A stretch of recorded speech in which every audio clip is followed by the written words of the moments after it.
I want to share a story with you. This is a story of one of the imams of Hadith from the 2nd century. His name was Malik Ibn Dinar. Malik Ibn Dinar, he writes his own story. He says, I was a young man of 19 years old, and I used to commit every single sin possible. I used to drink, I used to steal, I used to kill, I used to commit zina. Any sin that you can think of, I used to commit it. And one day, while I was walking on the streets, I came across a beautiful young girl, no older than 5 years old. When I saw her, something happened to my heart. Something told me that it was time to change my ways. So I went home and I prayed. I said, Oh Allah, what is this feeling? What is happening to me? So I decided that at that time I would start to change my ways. I decided to get married.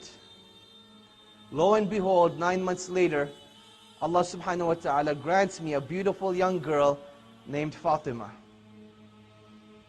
Fatima became the coolness of my eyes and the warmth of my heart.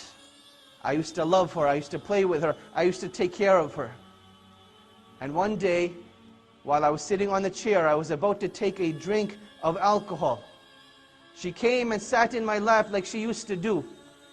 And she started to play with my beard. And as I was about to take a sip, she hit my hand and the glass went flying away. I thought to myself at that time, had it been anyone other than Fatima, I would have struck their neck. But Allah had placed so much love and mercy in my heart for her that I couldn't do anything except for embrace her and kiss her. And that was the day that I stopped drinking. Time goes on. I'm becoming a better individual. I'm changing my ways. And along this journey, Fatima is becoming more beloved and more dear to me. Fatima now turns 5 years old. She reminds me of that beautiful young girl that I saw on that street that helped me change my ways. But at that time, Allah subhanahu wa ta'ala tried me with a trial so great, it was as if no one on the planet had been tried with such a trial before. Allah subhanahu wa ta'ala took Fatima away from me. She died. I went into depression, I became sad. I didn't know what to do. So I started to drink again, in hopes that the pain would go away. I used to drink, and I used to drink, and I used to drink. And the nighttime I would drink so that I could pass out during the day. And during the day I would drink so that I could pass out during the night. And one day when I passed out during the day, Allah subhanahu wa ta'ala showed me a vision. The day of judgment had begun. And as I arose, other people arose as well. And there was chaos everywhere. People were running, yet I had no idea what they were running to or what they were running from. And as I started to run with the people, I noticed that I was the only individual that had a giant black snake right behind him.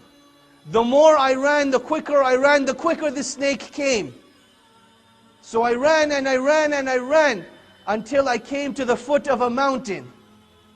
And I saw this old man with a beautiful white beard and beautiful white hair and beautiful white clothes. But he was very old. So I asked him, Old man, for the sake of Allah, please help me against this snake. The old man replied, I am too weak and I am too feeble. Perhaps if you go on top of the mountain, you'll find someone to help you. So I went to the top of the mountain, I ran, and the snake is just behind me. And as I get to the top of the mountain, I look over the valleys, and I see the hellfire. People being burned, people being punished, people being persecuted. And I knew it wasn't what I wanted, I didn't want to be there. So I ran back down to the mountain. And I see the old man again and I scream at him again, Old man, for the sake of Allah, please help me. And the old man again replies, I am too weak, I am too feeble. Why don't you run towards the hills? Perhaps you will find someone to help you. So I started running again. I run towards this greenery that I know it doesn't belong there. And as I'm getting closer, I'm starting to hear the playing of children, but I can't make out what they're saying. And as I get closer, I start to make out the words. The children are saying, "Oh Fatima, go and help your father. Oh Fatima, go and help your father." I think to myself, could it be Fatima, my own beloved daughter, the one that had passed away? And as I get closer, the silhouette of her shape starts to become more clear. And I can make out that it is actually Fatima. And her arms are wide open, waiting for me to come and embrace her. And I get closer, and Fatima takes me in. With her right hand she embraces me, and with the left hand she pushes the snake away. At that time I couldn't make sense of what was going on. Where had I come? What was happening? So I asked her, "Oh Fatima, what is happening? What is this place?" She said, "Oh my father, come and sit." And we sat down under a tree. And she came and sat in my lap. And she started to play with my beard, just like she used to do in the dunya. So I asked her, "Oh Fatima, please explain to me what is happening." She says, "Oh my father, this is the day of judgment. That black snake that you saw, those were your evil deeds. They had become so many, they had become so strong, that if it hadn't been for me, they would have destroyed you today.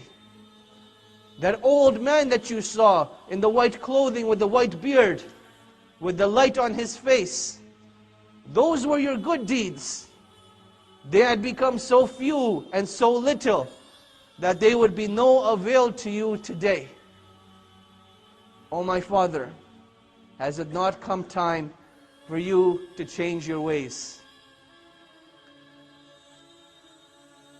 She recited a verse from the Quran. She said, "Alam ya'ni lilladhina amanu an takhsha'a qulubuhum bi dhikrillah." That has the time not come for the hearts of the believers to be moved by the remembrance of Allah subhanahu wa ta'ala.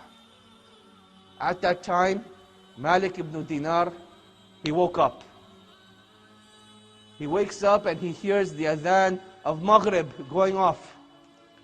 He makes wudu and he hurries to the masjid.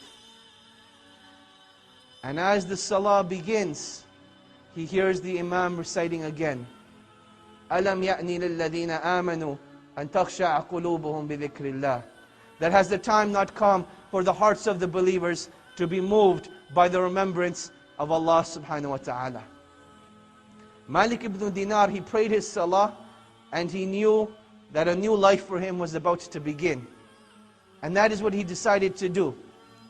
Malik Ibn Dinar, he turned out to be the individual that he used to come in the middle of the town center and he would tell the people in the middle of the night, "Oh people, wake up to the remembrance of your Lord. Oh people, wake up to success." People would think he was crazy. Why would he do this? But he knew that ultimate success lied with Allah subhanahu wa ta'ala alone. He was an individual that one day in the middle of the night, a thief came into his house looking to rob him. In the middle of the darkness, the thief is searching around with his hands to try to find anything that he can get. And in salah, Malik Ibn Dinar, he grabs his arm and takes him into salah with him. So Malik Ibn Dinar is going down for ruku', he's pulling down the thief with him. Salah finishes. Malik Ibn Dinar turns to the thief, he asks him, "What did you come to steal?" The thief says, "I do not want any trouble. Please just let me go and I won't take anything from your house." Malik Ibn Dinar, he tells him, "I will let you go on one condition, that you pray 2 rak'ahs with me before you go, and I promise not to turn you in." The thief agrees. He goes and he makes wudu. Comes back and he starts to pray with Malik Ibn Dinar. Allahu Akbar. They pray, they finish 2 rak'ahs. Malik Ibn Dinar tells the thief, "You can disperse, you can go now, you're free." The thief asks Malik Ibn Dinar, can I pray with you some more? So they pray some more. The time for Fajr comes. Malik Ibn Dinar tells him again, you're free to go, leave. The thief asks Malik Ibn Dinar if he can accompany him to Salatul Fajr. They go to Salatul Fajr. They come back. Malik Ibn Dinar, he asks him again, you're free to go, why are you still here? The thief tells him something, and this really shocked my mind and boggled my mind when I read this. The thief turns to Malik Ibn Dinar and he says, the right of a Muslim upon another Muslim is that if he asks him to be a guest, he has the right for 3 days. And when I read this, I thought to myself, subhanallah, look how much ilm the thieves had at that time, that they're narrating hadith. It really shocked my mind. So Malik Ibn Dinar, he accepts him as a guest for 3 days. And for 3 days, this is how their lives continued. Fasting during the days, praying during the nights. And after the 3rd day, the thief finally decides to leave. He goes back to wherever he came from, and all of the thieves around him, they're anxious. They want to know, what did you steal? You were gone for 3 days. You must have come back with a lot of loot, with a lot of treasure. He tells the thieves, I came back with the biggest treasure possible. However, I went to rob someone, but he robbed me instead. The thieves were like, tell us who he is, we'll go and kill him, we'll get the treasure back. The thief tells them that this is a treasure that you cannot see, it is a treasure you cannot touch. It is a treasure that you can only experience. They asked him, what are you talking about? He says, I made the mistake of going to the house of Malik Ibn Dinar. He caught me. He taught me to pray. He taught me to fast. He taught me to wake up in the middle of the night and remember my Lord. I went to steal the most treasurable thing that he had, but he took my most prized possession, my heart, and he gave it to Allah subhanahu wa ta'ala.